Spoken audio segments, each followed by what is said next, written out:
ओम अज्ञानतिमिरन्धस्य ज्ञानाञ्जनशलाकया चक्षुरुन्मिलितं येन तस्मै श्रीगुरुवे नमः।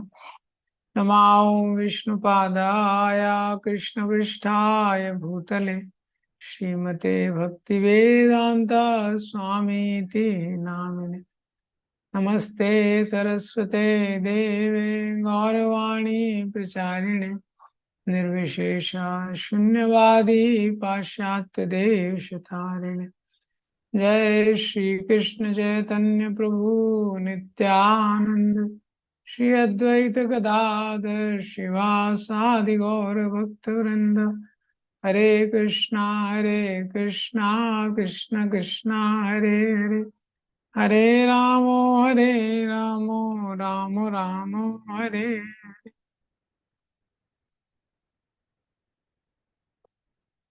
हरे कृष्ण। तो आज स्टार्ट करेंगे 8th चैप्टर का। कल ओवरव्यू देखा था हमने। तो 8th चैप्टर का एक्रोनिम DEAD, डेट, ये इसका acronym. So D for doubts. तो शुरू के 4 प्रश्न श्लोक हैं, उसमें शुरू के 2 श्लोकों में अर्जुन अपने डाउट्स पूछते हैं, भगवान उनको आंसर करते हैं। अर्जुन 8 प्रश्न करते हैं। E for end of life. तो 5 से लेके 5 से लेके 8 तक मृत्यु के समय remembrance of Krishna at the time of death कितना इम्पोर्टेंट है, वो भगवान उसको बताते हैं। तो 1 से लेके 8 श्लोक तक उच्चारण करेंगे, उसके बाद ये सेक्शन देखेंगे। अर्जुन वाचा किम तद ब्रह्म किमाध्यात्मम किम कर्म पुरुषोत्तम अधिभूतम च किम प्रोक्तम अधिदैवम किमुच्यते अधियज्ञा कथम कोत्र देहेऽस्मिन् मधुसूदना प्रयाण काले च कथम ज्ञेयोऽस्मि नियतात्मभिः। श्री भगवान उवाच अक्षरं ब्रह्म परमं स्वभावोऽध्यात्मम् उच्यते भूतभावोद्भवकरो विसर्गा कर्म संहिता अधिभूतं शरो भावा पुरुषस्यादिदैवतम् अधियज्ञोऽहमेवात्र देहे देहप्रदाङ्गर अन्तकाले च मामेव स्मरन् मुक्त्वा कलेवरं या प्रयाति समद्भावं याति नास्त्यत्र संशयः। यं यं वापिं स्मरन् भावं त्यजतं ते कलेवरं तं तं विवेति कौन्तेय सदा तद्भावभावितः। तस्मात् सर्वेषु कालेषु मामनुस्मर युध्य च मयि अर्पितमनो बुद्धिर्मामवैष असंशयम्। अभ्यासयोगयुक्तेन चेतसा नान्यगामिना परमं पुरुषं दिव्यं याति पार्थ अनुचिन्तयम्। हरे कृष्ण। तो यहाँ पे अर्जुन प्रश्न कर रहे हैं, किम तद ब्रह्म, वो ब्रह्म क्या है। किम आध्यात्म, वो अध्यात्म क्या है। किम कर्म, वो कर्म क्या है। पुरुषोत्तम, हे पुरुषोत्तम।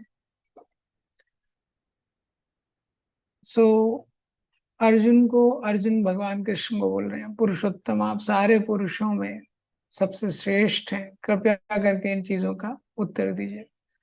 तो पुरुषोत्तम बोल रहे हैं, पुरुषोत्तम मतलब आप सब में श्रेष्ठ हैं, आप में क्षमता है इसका उत्तर देने की, ये संशयों को दूर करने की।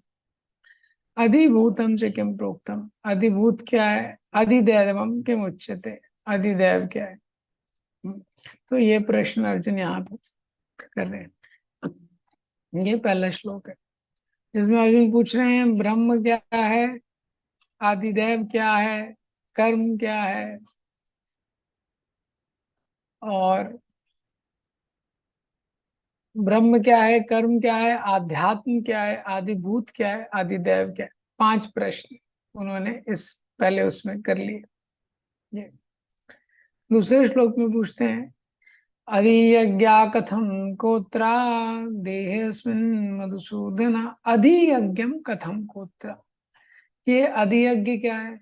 कथम कोत्रा देहेऽस्मिन् मधुसूदना, और ये अधियज्ञ ये शरीर में कैसे रहता है। प्रयाण काले च कथम, प्रयाण काले मृत्यु के समय, गेयोस्मि नियतात्म भी, प्रयाण काले मृत्यु के समय कोई आपको कैसे जान सकता है। तो पहले श्लोक में अर्जुन ने भगवान को पुरुषोत्तम बोला, दूसरे श्लोक में भगवान को क्या बोला है, मधुसूदन बोला है। तो ये वैदिक परंपरा है। गीता में भी हम देखेंगे, जहां पे भी अर्जुन भगवान से प्रश्न कर रहे हैं तो भगवान का पहले गुणगान करते हैं, तो भगवान का कुछ एक नाम लेते हैं। जैसे यहाँ पे मधुसूदन, जिन्होंने मधु दैत्य का नाश किया था, और पुरुषोत्तम, जो पुरुषों में सर्वश्रेष्ठ हैं, ये दो नाम भगवान के लिए हैं। क्यों? क्योंकि अर्जुन को संशय है, और संशय तो बहुत लोगों को है, लेकिन संशय जिससे डिस्कस कर रहे हैं उसमें दूर करने की क्षमता होनी चाहिए, और हमको भी विश्वास होना चाहिए। ये दोनों चीजें बहुत इंपॉर्टेंट है। आज की डेट में डिप्रेशन का बहुत बड़ा रीजन एक ही है, बहुत सारे यूथ्स हैं, युवा है, वो डिप्रेशन में है, साइकेट्रिस्ट का बिजनेस बढ़ते जा रहा है, और जो साइकेट्रिस्ट हैं वो भी दूसरे साइकेट्रिस्ट के पास जाते हैं दिखाने के लिए। ये क्या कारण है? क्योंकि मेन कारण क्या है कि लोग डिस्कस कर रहे हैं, लेकिन बहुत सारे लोगों के पास एक ऐसा ट्रस्ट वर्दी पर्सनैलिटी नहीं है, ट्रस्ट वर्दी गाइड नहीं है। गीता के पहले अध्याय में आप देखेंगे अर्जुन और कृष्ण में डिस्कशन चल रहा है, और वो डिस्कशन चल रहा है लेकिन उसका कुछ समाधान नहीं निकल रहा है। तो दूसरे चैप्टर में अर्जुन बोलते हैं भगवान को, शिष्यस्ते हम शादिमाम ताम प्रपन्न, भगवान अब मैं आपका शिष्य हूँ। केवल डिस्कशन से तो कुछ सोल्यूशन निकलने नहीं वाला है। ऐसे इसी तरह लोगों की बहुत सारी समस्याएं हैं, लेकिन सही व्यक्ति की आवश्यकता है उनको, जो मार्गदर्शन दे सके, उसमें क्षमता हो, और जो मार्गदर्शन ले रहा है उसमें विश्वास हो। तो अर्जुन को भगवान पे विश्वास है, और निश्चित रूप से भगवान सबसे ज्यादा सक्षम है। तो ये अर्जुन पूछ रहे हैं, यहाँ पे अर्जुन पूछते हैं कि वो जो अधियज्ञ है वो शरीर में कैसे रहते हैं। तो वैदिक कल्चर में लोगों को पता है कि ये जो भगवान है वो हृदय के अंदर, वो शरीर में रहते हैं। तो शरीर में वो कैसे रहते हैं, प्रयाण काले, मृत्यु के समय कैसे आपको व्यक्ति याद करता है। तो ये भी एक बहुत इंपॉर्टेंट चीज है कि मृत्यु के समय भगवान को कैसे याद किया जा सकता है। ये तो मृत्यु का जो समय है बहुत इंपॉर्टेंट समय है, तो उसका यहाँ पे इम्पोर्टेंस बताया जाता है। वो अर्जुन पूछ रहे हैं मृत्यु के समय आपको कैसे याद किया जाता है। तब भगवान उसको आंसर करना। तो अब ये जो सेकंड वर्स है, इसके तात्पर्य में ही प्रभुपाद जी ने बहुत सारा चीज ज्ञात एक्सप्लेन कर दिया है। जैसे लॉर्ड ऑफ सेक्रीफाइस परपोर्ट में प्रभुपाद जी लिखते हैं, इंद्र और विष्णु को बताया जा सकता है, इंद्र या विष्णु में से कोई भी, लेकिन जो विष्णु है सारे देवताओं के चीफ हैं। और फिर मधुसूदन शब्द है, उसका इंपॉर्टेंस बताया है, प्रयाण काले, ये सब प्रभुपाद जी ने इस तात्पर्य में लिखा है। तो प्रयाण काले पे फोकस किया है, तात्पर्य पे। प्रयाण काले, जो मृत्यु का समय, बहुत सिग्निफिकेंट है। क्यों? क्योंकि जो हम जीवन भर करते हैं मृत्यु के समय उसका टेस्ट होगा। संसार में बहुत सारे एग्जाम हम लोग देते हैं, जैसे कोई कॉलेज में रहता है, सीटीज रहते हैं, क्लास टेस्ट रहते हैं, फिर मिड टर्म रहता है, फिर यूनिवर्सिटी टेस्ट रहता है।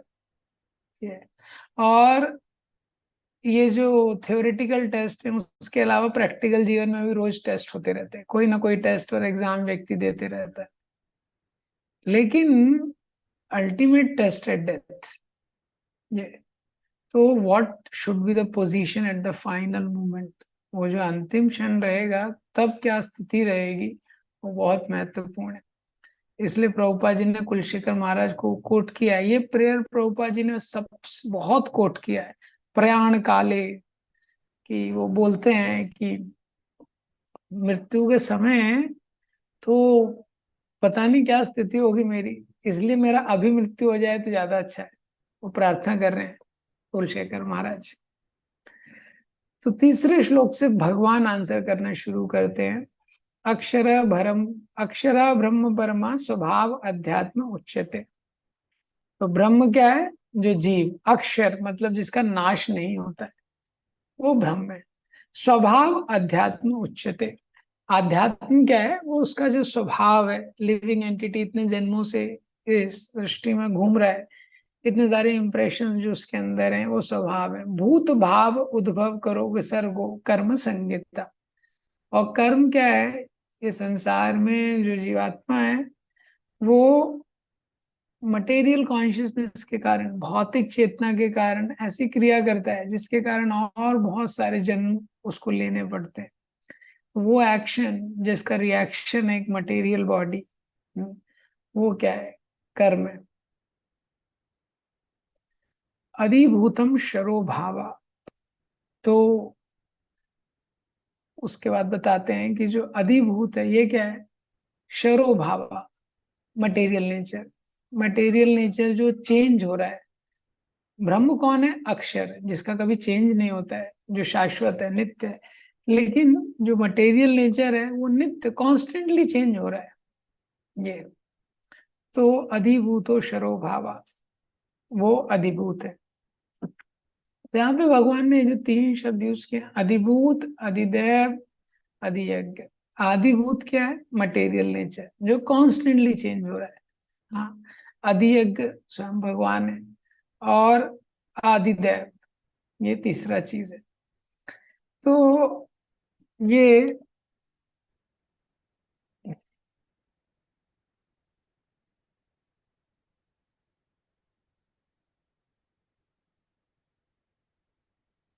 ये जो 8 प्रश्न है जो इस चैप्टर के शुरू में भगवान ने किए हैं, तो आदिभूत, आदिदेव, आदियज्ञ, ब्रह्म, कर्म, आध्यात्म, 6।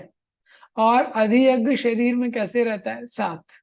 और प्रयाण काले, मृत्यु के समय हमको कैसे भगवान को याद कर सकते हैं? 8। ये टोटल 8 प्रश्न है। तो कर्म वो है जिसके कारण उसको बार बार जन्म लेना पड़ता है। ब्रह्म यहाँ पे बताया गया है जीव को, जो कि शाश्वत है, यानी आत्मा, लिविंग एंटिटी।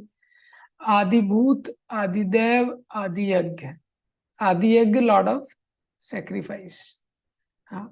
और आदिभूत जो मटेरियल नेचर है, जो कॉन्स्टेंटली चेंज हो रहा है। और आदिदेव, आदिदेव मतलब यूनिवर्सल फॉर्म भगवान का। अब ये जो आदि यज्ञ है, जो लॉर्ड ऑफ सेक्रीफाइस है, तो लॉर्ड ऑफ सेक्रीफाइस कौन? परमात्मा।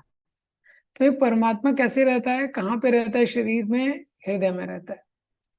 तो और उसके बाद लास्ट टाइम पे हम अब भगवान को कैसे याद कर सकते हैं?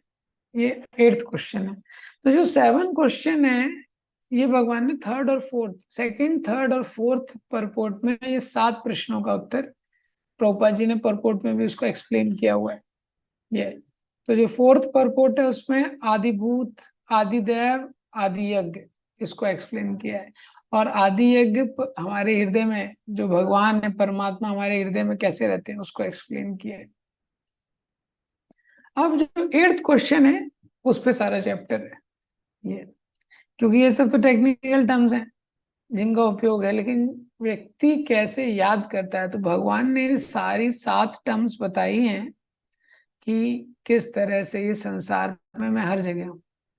तो मटेरियल नेचर है, वो भी जो प्रकृति है, वो भी भगवान का मैनिफेस्टेशन है। उसके बाद जो यज्ञ व्यक्ति करता है, उसके प्रिसाइडिंग डीटी भी भगवान है। मटेरियल नेचर भी मैं अध्यक्षीण प्रकृति, भगवान ही नियंत्रण कर रहे हैं। और जीव है, अपने कर्म के कारण बार बार उसको यहाँ पे आना पड़ता है। ये तो कैसे मृत्यु के समय वो भगवान को याद करे, ये इंपॉर्टेंट पॉइंट है। 5th श्लोक में बताते हैं, अंत काले च मामेवा स्मरण मुक्त्वा कलेवरम।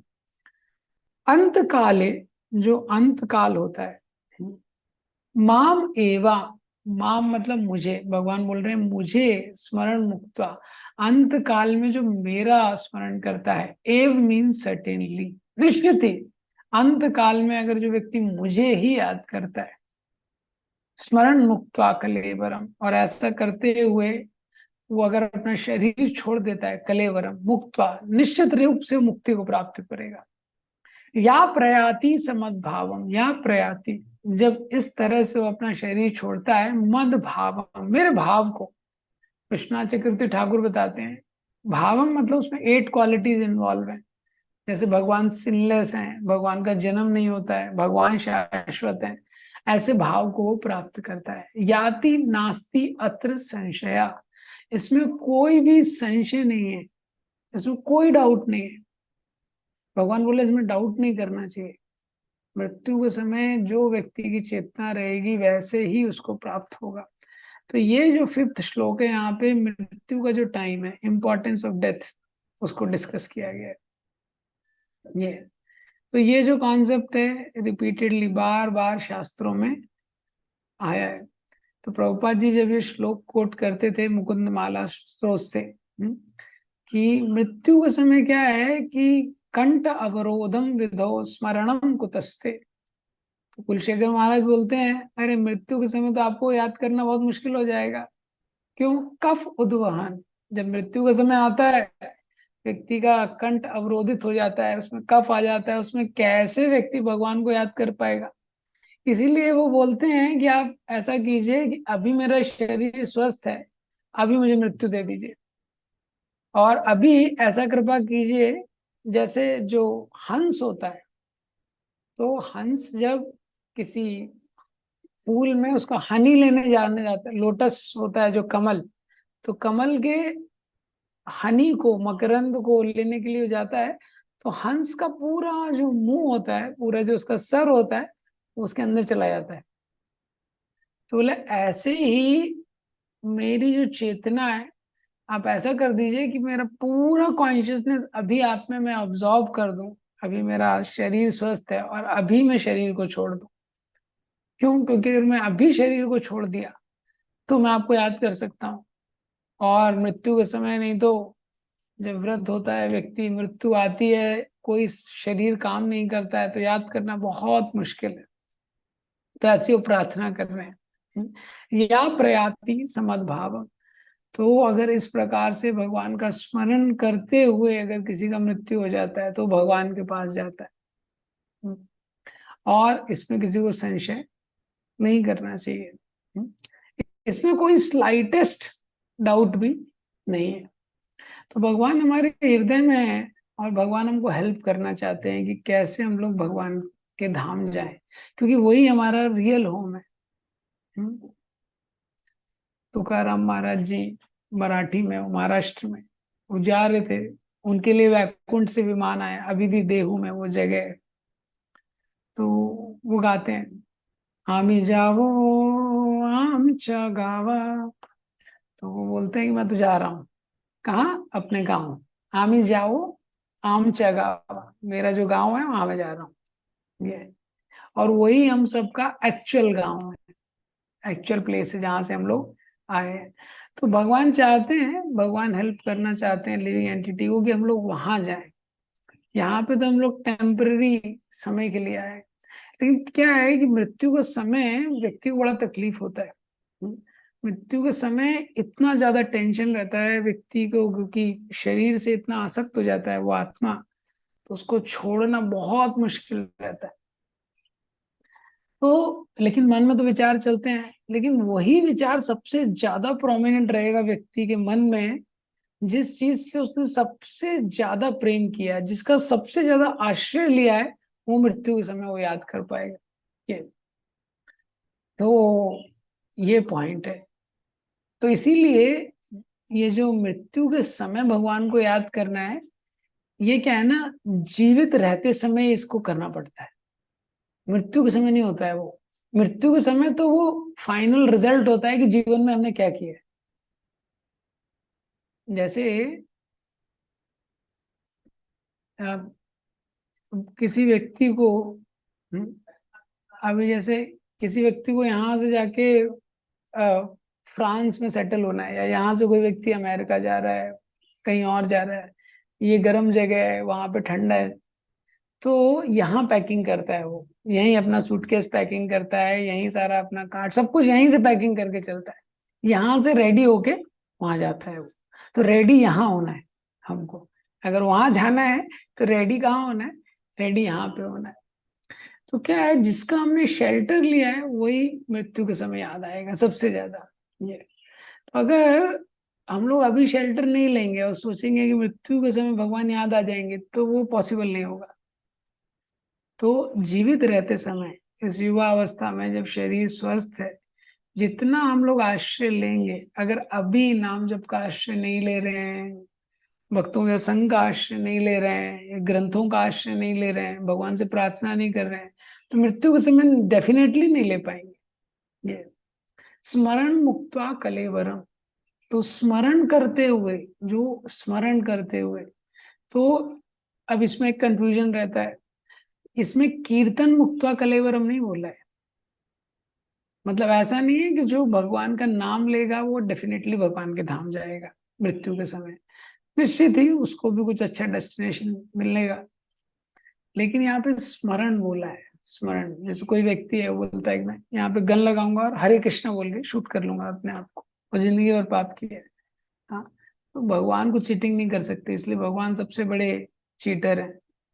भगवान बोला स्मरण मुक्त, जो स्मरण होगा, और जो स्मरण है वो हमारे हाथ में नहीं है। स्मरण क्या होगा? जो जिंदगी में सबसे ज्यादा जिसका आश्रय लिया है। तो अभी जीवन में, अभी शरीर स्वस्थ है, अभी आंखें कान सब काम कर रहा है, किसका आश्रय ले रहे हैं हम? हाँ, जब के समय कोई व्यक्ति व्हाट्सएप देख रहा है, मोबाइल देख रहा है, तो ये क्या है? आश्रय लेना है। अपनी शक्ति का आश्रय लेते हैं, अपने रिश्तेदारों का आश्रय लेते हैं, अपनी संपत्ति का आश्रय लेते हैं। किसका हम आश्रय ले रहे हैं? ये, और जब प्रॉब्लम आती है तो भगवान का आश्रय बढ़ाना होता है, कम कर देते हैं। लाइफ में कुछ प्रॉब्लम आती है, सबसे पहले माला साइड रखता है व्यक्ति। और फिर बुक साइड रखता है प्रभुपाद जी की। तो अगर आश्रय लेने का प्रैक्टिस अभी नहीं करेंगे, तो मृत्यु के समय डेफिनेटली आश्रय नहीं ले पाएंगे। कोई भी परिस्थिति भगवान हमारे जीवन में उत्पन्न करते हैं, उसका एक ही उद्देश्य है, ताकि हम भगवान का आश्रय ले पाए। और ये बहुत महत्वपूर्ण है, ये जो तात्पर्य है प्रभुपाद जी के, आप देखेंगे इतनी बार हरे कृष्णा महामंत्र प्रभुपाद जी ने लिखा है। अभी 8.5 के तात्पर्य में ही देखेंगे 2 बार हरे कृष्णा मंत्र कोट किया है। प्रभुपाद जी हरि नाम की इम्पोर्टेंस को बताना चाहते थे। हरि नाम लेना, हरि नाम प्रॉपरली लेना, हरि नाम प्रार्थना पूर्वक लेना, तो बहुत महत्वपूर्ण है। अगर अभी नहीं लेंगे तो मृत्यु के समय नहीं याद आएगा, डेफिनेटली याद नहीं आएगा।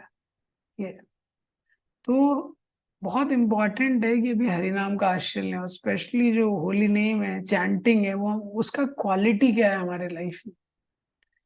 अगर उसके लिए हम कैजुअल हैं तो लाइफ में बड़ा प्रॉब्लम होगा। हरि नाम का क्या क्वालिटी है हमारी लाइफ में, हम उसको अच्छे से कर रहे हैं कि नहीं, उसको सुनने का प्रयास कर रहे हैं कि नहीं, अपना 100% दे रहे हैं कि नहीं हरि नाम में। क्योंकि जो जप का प्रक्रिया है वो पूरा आश्रय लेने की प्रक्रिया है।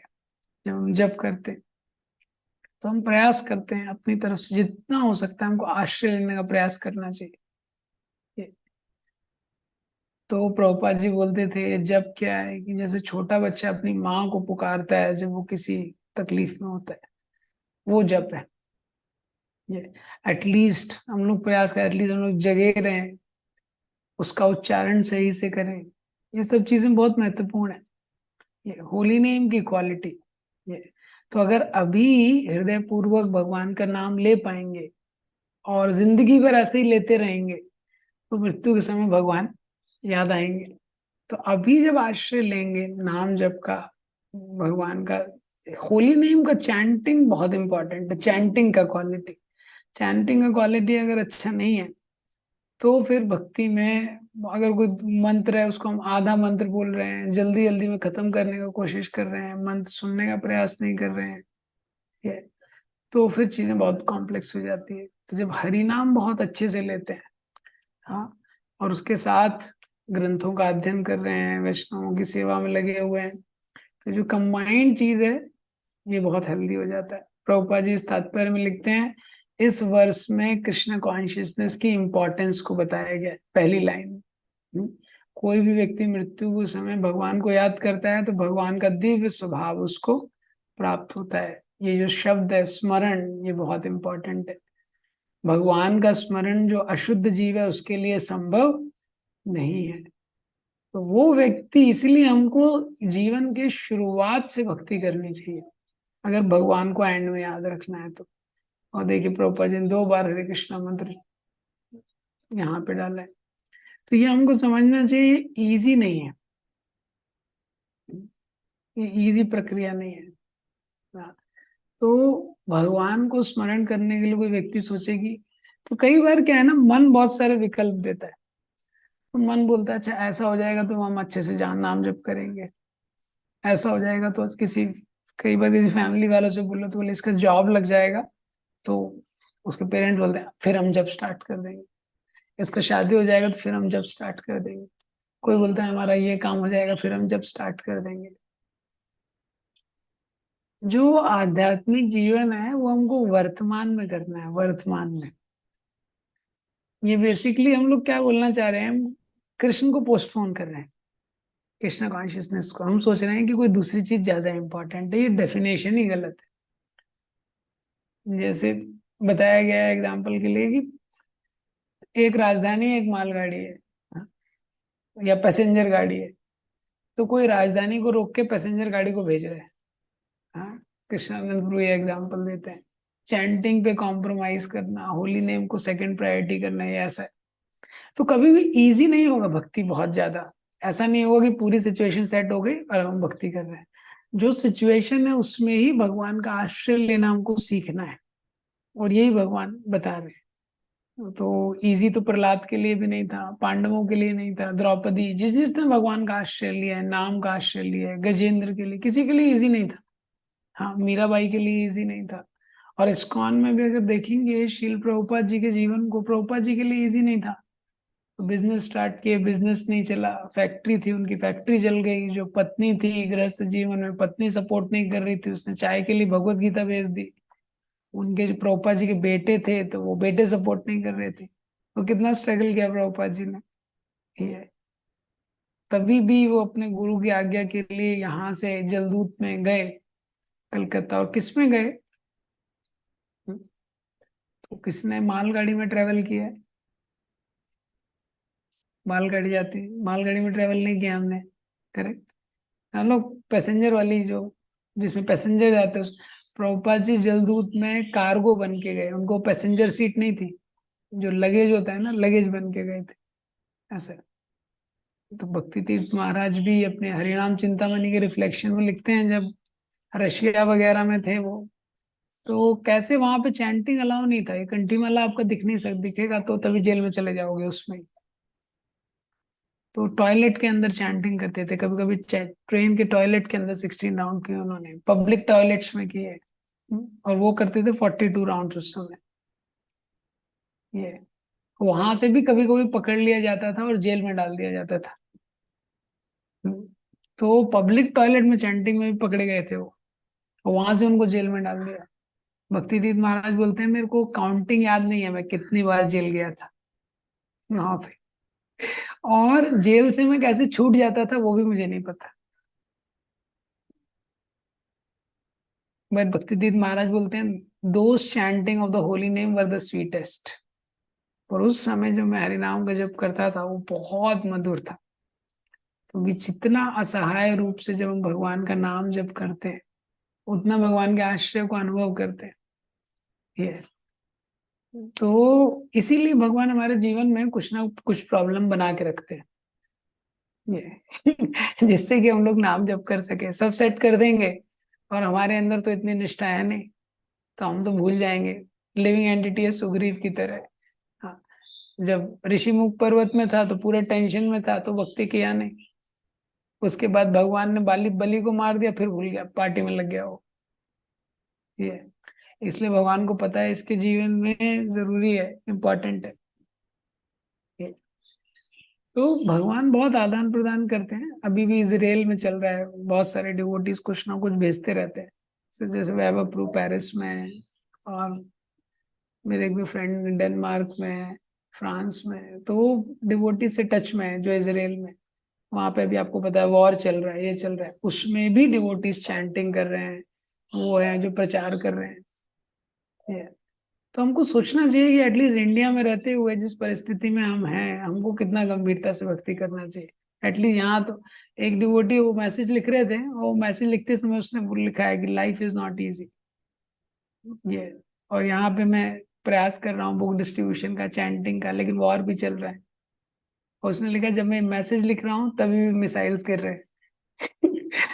सोच सकते हैं ये प्रभुपाद जी ने कैसा एक आंदोलन दिया है और प्रभुपाद जी ने कैसा लाइफस्टाइल दिया है, ऐसे सिचुएशन में भी आध्यात्मिक जीवन लोग प्रैक्टिस कर रहे हैं। तो हम लोग क्या एक्सक्यूज है, इंडिया में हमारा कुछ भी नहीं है। ऐसी सिचुएशन में भी लोग भक्ति कर रहे हैं। तो भगवान जब देखते हैं कि किसी परिस्थिति में मुझे छोड़ नहीं रहा है, वो भगवान आश्रय देते। ताज होटल में जब अटैक हुआ था वो उसका, उसमें भी एक डिवोटी था, उसमें नरसिम्हा आरती, उसको समझ में आ गया तो मेरे हाथ में कुछ है नहीं, टेररिस्ट ने कैप्चर कर लिया था, तो वो नरसिम्हा आरती गाने लगा। ये, और समा नरसिंहदेव प्रोटेक्टेड हिम, उसने जब अपनी आंखें खोली चारों तरफ डेड बॉडीज, वो बचा था केवल। तो वो सोचे कैसे बचा था मैं, तो वो देखा उसके पीछे एक पिलर था, उससे वो बचा हुआ था। जैसे पिलर से निकल के नरसिंहदेव ने प्रहलाद महाराज को बचाया था, आज भी वो है। तो इस तरह से बहुत सारे एग्जाम्पल हैं। भक्ति तीर्थ महाराज ने बहुत सारे मेडिटेशंस लिखे हैं अपने अंतिम समय में। डाई बिफोर डाई बेगर सीरीज का फोर्थ है। हाँ, तो सचिनंदन महाराज उसके फॉरवर्ड में लिखते हैं उस बुक के, this book is not written with the ink, it is written with the ink of realisations. क्योंकि जब भक्ति तीर्थ महाराज वो लिख रहे हैं, ऑलरेडी उनका ऑलरेडी कैंसर, जब 6 महीने में उनका मृत्यु होने वाला है, और 2 एम्पुटेशंस, मतलब 2 बॉडी पार्ट काटे जा चुके हैं कैंसर के कारण, तब उन्होंने वो लिखा है। तो भक्ति तीर्थ महाराज के रिफ्लेक्शंस में से कुछ पढ़ता हूं मैं, डेथ से कनेक्टेड है सारे। तो एक रिफ्लेक्शन है, पहला रिफ्लेक्शन है, आई डाइड ऑन 5 अगस्त 2004। तो भक्ति तीर्थ महाराज बोलते हैं कि 5 अगस्त 2004 को ही मेरी मृत्यु हो गई थी। क्यों? क्योंकि मैंने देखा ऑलरेडी मेरे को कुछ बीमारी थी और मेरे को इंडिकेशन आ गया कैंसर का, ये तो मैं समझ गया। इसी तरह भगवान हमको बहुत इंडिकेशन देते हैं। दशरथ महाराज ने पहला सफेद बाल देखा, रेडी हो गए वो कि अब तो छोड़ने का टाइम आ गया। हम लोग इंडिकेशन सीरियसली लेते नहीं, तो हमको उस इंडिकेशन को सीरियसली लेना चाहिए। ये, तो संसार में हम देखते हैं हर चीज में परिवर्तन हो रहा है, हर चीज में। हमारे शरीर में परिवर्तन हो रहा है, छोटा बच्चा होता है उसकी स्कूल में क्लासेस में परिवर्तन होता है, व्यक्ति जॉब चेंज करता है, घर चेंज करता है, क्या क्या चेंज करता है। इसी तरह शरीर को भी उसको एक दिन चेंज करना है। ये,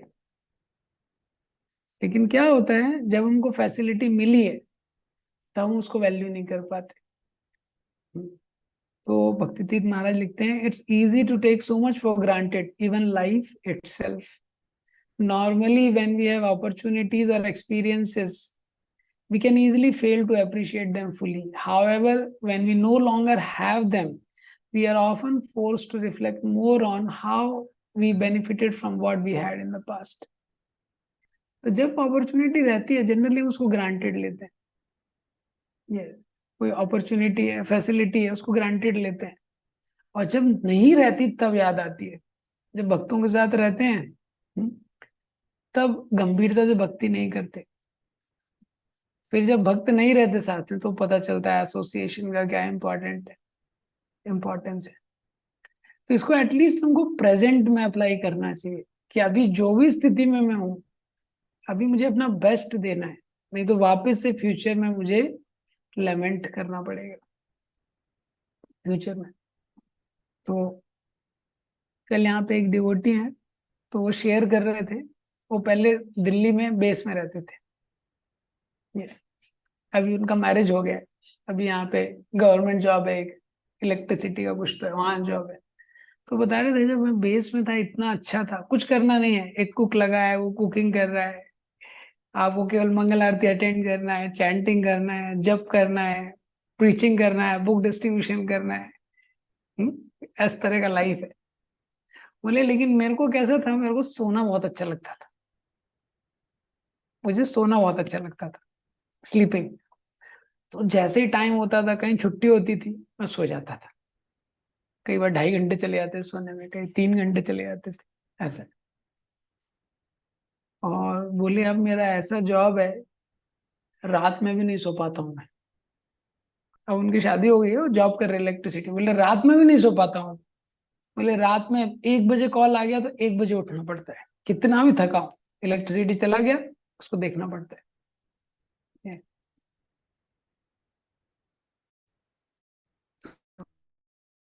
बोले अब मैं सोचता हूँ अरे थोड़ा टाइम मिले, थोड़ा खुद को पढूं, नाम जप करूं, और ये तो मुझे समझ में आ रहा है जब भगवान ने फैसिलिटी दिया था तब वैल्यू नहीं की है।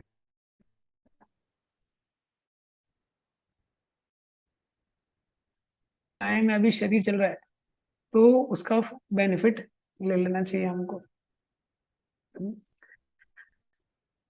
तो बोले we had so many present experiences, opportunities and challenges, and we will have so many amazing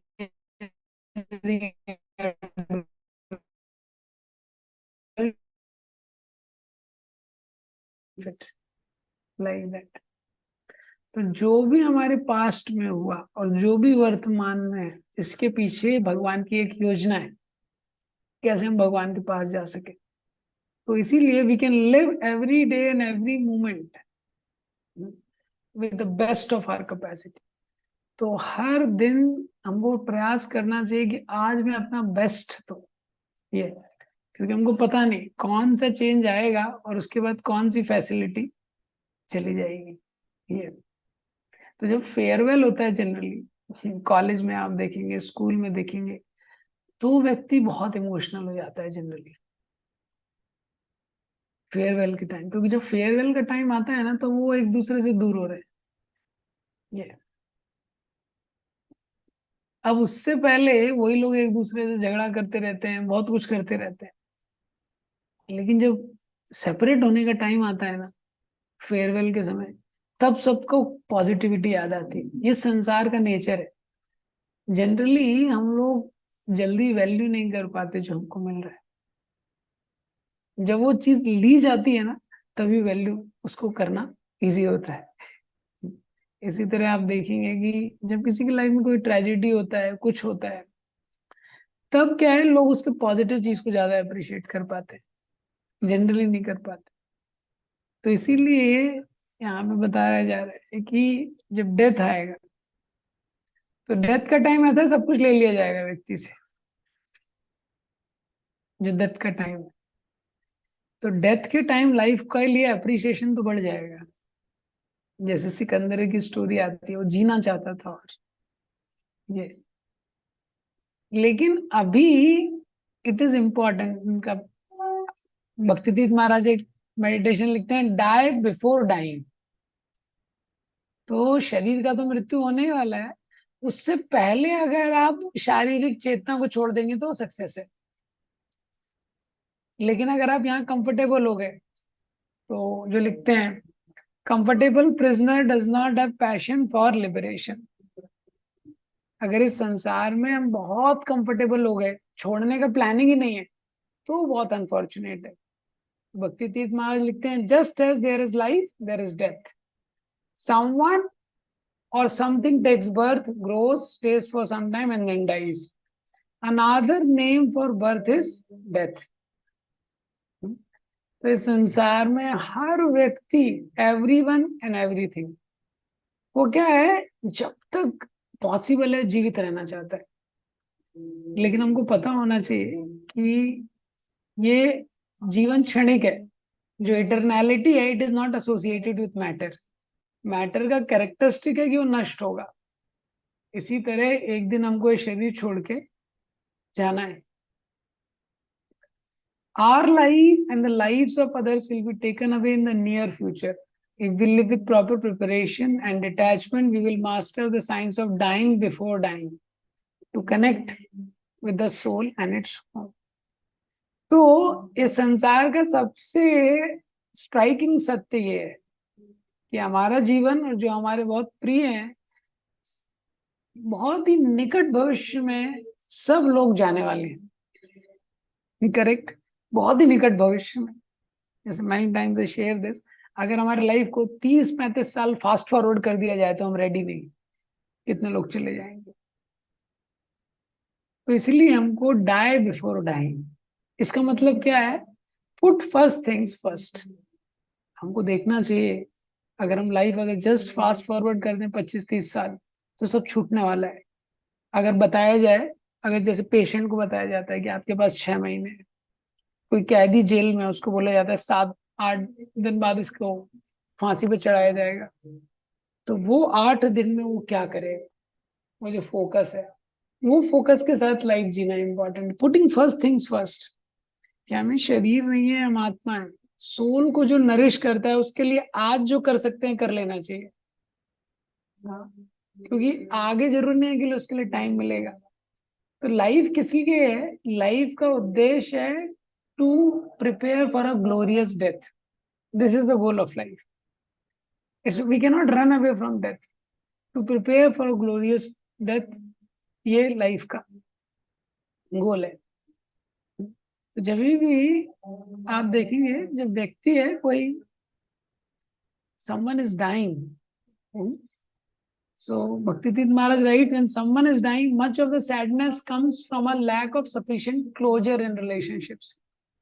जब किसी का मृत्यु होता है ना, तो वो सोचता है मैं रेडी नहीं हूं अभी।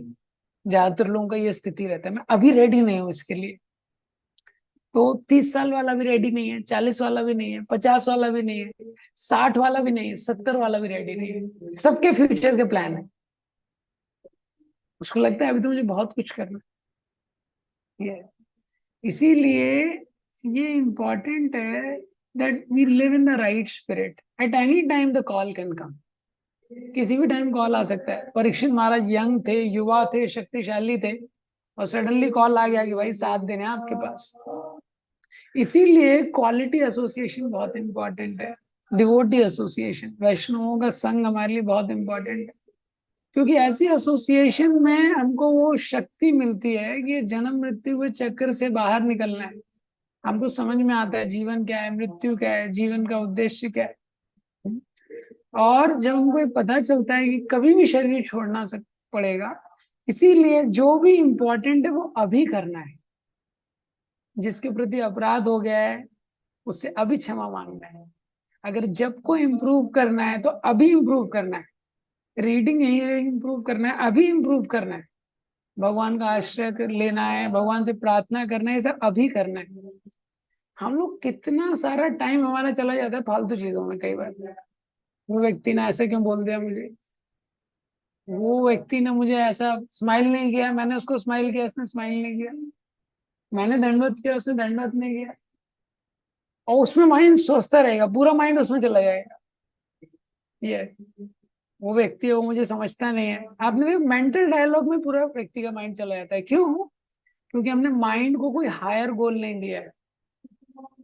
मन को जब तक हायर गोल नहीं देंगे, वो इसी में अटका रहेगा। We need to give mind higher goal. अरे ये सब चीजें बहुत ज्यादा समय तक रहने नहीं वाली है। भक्ति तीर्थ महाराज एक मेडिटेशन लिखते हैं, life is simply so many breaths, that's it. हाँ, कुछ कुछ ऐसी प्रजातियां रहती हैं, हमारा दिन से रात होता है, 24 घंटे में उनका पूरा जीवन निकल जाता है। कुछ ऐसी रहती हैं केवल 12 घंटे। हाँ, वो बरसात के समय पतंगा होता है मौत, तो उसका शाम को 6-7 बजे ही जन्म होता है, 7 बजे जन्म होता है, 8-9 बजे तक वो युवा हो जाता है।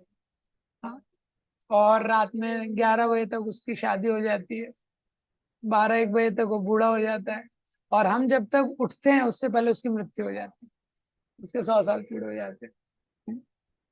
इसी तरह महाविष्णु एक बार सांस छोड़ते हैं, सांस लेते हैं, एक अनुलोम विलोम उनका होता है, सब खत्म। ब्रह्मा जी भी खत्म, हम लोगों जैसे तुच्छ जीव कितना करोड़ों करोड़ों अरबों बार, हाँ, पता नहीं कौन कौन सी स्पीशीज से आके चले जाते हैं। ये तो this is very important to understand कि डेथ बहुत इंपॉर्टेंट चीज है। प्रभुपाद जी ने अक्टूबर 1977, हाँ, क्योंकि नवंबर 1977 में प्रभुपाद जी ने शरीर छोड़ दिया था। तो अक्टूबर 1977 में प्रभुपाद जी लिखते हैं, do things very carefully, I am already dead but still I am giving you instruction as far as I can. Prabhupada ji ने स्टेटमेंट दिया कि ध्यान पूर्वक कीजिए, मेरा तो शरीर ऑलरेडी जा चुका है। प्रभुपाद जी ने खाना पीना सब बंद कर दिया था। तो वो स्टेटमेंट से प्रभुपाद बता रहे थे कि बहुत जल्दी वो जाने वाले हैं, और एट द सेम टाइम वो ये भी बता रहे थे कि वो सब सारे लोगों के साथ ही होने वाला है, ये ऐसा नहीं ये। तो इसीलिए हम सबको अपना प्लेन खुद उड़ाना है, फाइटर प्लेन। इंस्पिरेशन के लिए एसोसिएशन है, ग्रंथ है, बहुत कुछ है, लेकिन ये हमारी जिम्मेदारी है कि मेरे जीवन की भक्ति मुझे खुद करनी है, मुझे खुद उसके लिए प्रयास करना पड़ेगा। तो युधिष्ठिर महाराज बोलते हैं सबसे बड़ा आश्चर्य वर्ल्ड का क्या है, यही, how people see that others are dying but still they think they will never die. हर कोई देख रहा है ये हर किसी की मृत्यु हो रही है, पर वो सोच रहा है मेरी मृत्यु नहीं होगी।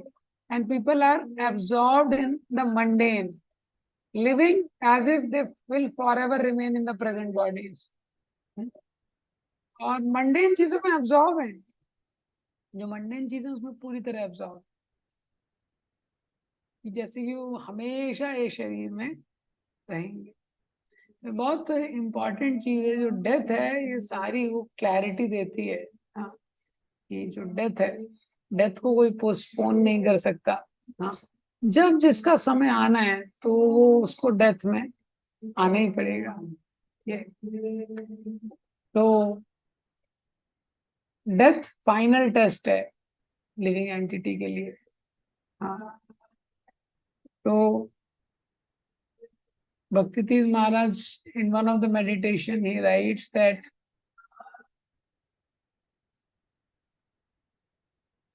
लाइफ अगर लंबा नहीं है तो कोई प्रॉब्लम नहीं है, कोई व्यक्ति बहुत ज्यादा समय तक नहीं जी रहा है तो कोई प्रॉब्लम नहीं है, लेकिन जितना समय तक जी रहा है he should live full, he should live a full. यही शुक्राचार्य बोलते हैं, वरम मुहूर्तम विदितम, one moment full of consciousness of Krishna is better. एक मोमेंट भगवान की चेतना में जिया है वो बेटर है than living thousands of years like trees. जैसे कुछ कुछ पेड़ ऐसे हैं जो हजारों साल जीते, उससे अच्छा है कुछ। इसीलिए कृष्ण कॉन्शियसनेस में प्रेजेंट बहुत इंपॉर्टेंट है। प्रेजेंट माइंड का स्वभाव क्या है, जनरली फ्यूचर के कारण वो प्रेजेंट में बहुत कॉम्प्रोमाइज करता है। एटलीस्ट जो भी कृष्ण कॉन्शियस का हम लोग एक्टिविटी कर रहे हैं, रीडिंग कर रहे हैं, हियरिंग कर रहे हैं, चैंटिंग कर रहे हैं, हर दिन रीडिंग हियरिंग चैंटिंग, इसका थोड़ा अकाउंटेबिलिटी रखना चाहिए। कुछ समय में भगवान के साथ व्यतीत कर रहा हूँ क्या, प्रार्थना कर रहा हूँ क्या, रीडिंग हियरिंग चैंटिंग कर रहा हूँ क्या, am I internalising the morning programme. तो मॉर्निंग प्रोग्राम है वो रोज करते हैं हम लोग, तो उसको मैं इंटरनलाइज कर रहा हूँ क्या, उस समय मैं प्रार्थना कर रहा हूँ स्पिरिचुअल मास्टर से, तुलसी महारानी से, नरसिम्हा आरती के समय नरसिम्ह देव से। ये तो ये इम्पोर्टेंट चीज है हमारे लिए सोचना, क्योंकि अगर हम अभी से शेल्टर लेने का प्रैक्टिस करेंगे, और शेल्टर लेने के लिए प्रभुपाद जी ने सिस्टम दिया है, मॉर्निंग प्रोग्राम का सिस्टम दिया है, रीडिंग हियरिंग चाहिए, सब शेल्टर लेने के प्रोसेस है ये। लेकिन अगर उसमें व्यक्ति एनर्जी नहीं डालेगा, कॉन्शियसनेस नहीं डालेगा, ये तो इसलिए आप देखेंगे जितने महान लोग हुए हैं सब बहुत कम। जैसे चैतन्य महाप्रभु खुद थे, 43 ईयर्स में उनकी डेथ हो गई थी, और जीसस 33 ईयर्स, शंकराचार्य 32 ईयर्स। हाँ, तो हम लोग हो सकता है कुछ लोग तो ये सारे एज क्रॉस भी कर चुके हैं। लाइफ का क्वालिटी क्या है ये इम्पोर्टेंट, क्या हम लाइफ के साथ कर रहे हैं। हाँ, क्योंकि डेथ बहुत जल्दी, डेथ के साथ एक अपॉइंटमेंट होगा, और वो जो अपॉइंटमेंट हो बहुत स्पेशल है, कोई भी वो अपॉइंटमेंट को पोस्टपोन नहीं कर सकता। वो टेस्ट में हमारी जगह कोई दूसरा व्यक्ति बैठ नहीं सकता ये, और जब वो टेस्ट आएगा तो हमको जाना ही पड़ेगा, कोई अवॉइड नहीं कर सकता है उसको ये। तो जो भगवान के शुद्ध भक्त रहते हैं उनके लिए डेथ क्या है, death is a perfect escape. जो वैष्णव होते हैं, शुद्ध वैष्णव में हम देखते हैं जो परंपरा में आते हैं, तो उनका जीवन वो शुरू से ऐसा जीवन जीते हैं, तो इनका मृत्यु भी सेलिब्रेशन होता है। इसलिए वैष्णवों के तिरुभाव तिथि पे भी हम लोग सेलिब्रेट करते हैं ना, अपीयरेंस भी सेलिब्रेट करते हैं, डिसअपीयरेंस भी सेलिब्रेट करते हैं। हाँ, भक्ति विनोद ठाकुर, भक्ति सिद्धांत सरस्वती ठाकुर, श्री प्रभुपाद, क्योंकि इन लोगों ने हमको सिखाया है कैसे डेथ। तो भीष्म पितामह देख सकते हैं आप, भीष्म पितामह ने भी डेथ के समय सारा अपना कॉन्शियसनेस कृष्ण में लगा दिया। तो पूरे जीवन भीष्म के लाइफ से देख के नहीं लगता है कि इतने कृष्णा कॉन्शियस थे। एक्सटर्नली पता नहीं चलता है, पर internally he was Krishna conscious, अंदर से वो कृष्णा कॉन्शियस थे। इसीलिए जब मृत्यु का समय आया, सारी इंद्रियों को संजो के उन्होंने भगवान में लगा सके वो ये। और हो सकता है कि हमारे जीवन में हम एक्सटर्नली कृष्णा कॉन्शियस हो, नाम जप कर रहे हैं लेकिन ध्यान से नहीं कर रहे हैं, प्रभुपाद जी ग्रंथ पढ़ रहे हैं लेकिन ध्यान से नहीं पढ़ रहे, भगवान से प्रार्थना भी अच्छे से नहीं कर रहे हैं, मंगल आरती है वो भी हवा में चल रहा है। हाँ, तो मृत्यु के समय वो टेस्ट होगा, क्या हमने लर्न किया है। तो भीष्म पितामह ने जो फाइनल टेस्ट है उसमें अपने आप को प्रूव कर दिया, he was a pure devotee of the Lord. तो इसके लिए हमको अभी से तैयारी करना है। हरे कृष्ण। श्री प्रभुपाद की जय। श्री भगवद गीता।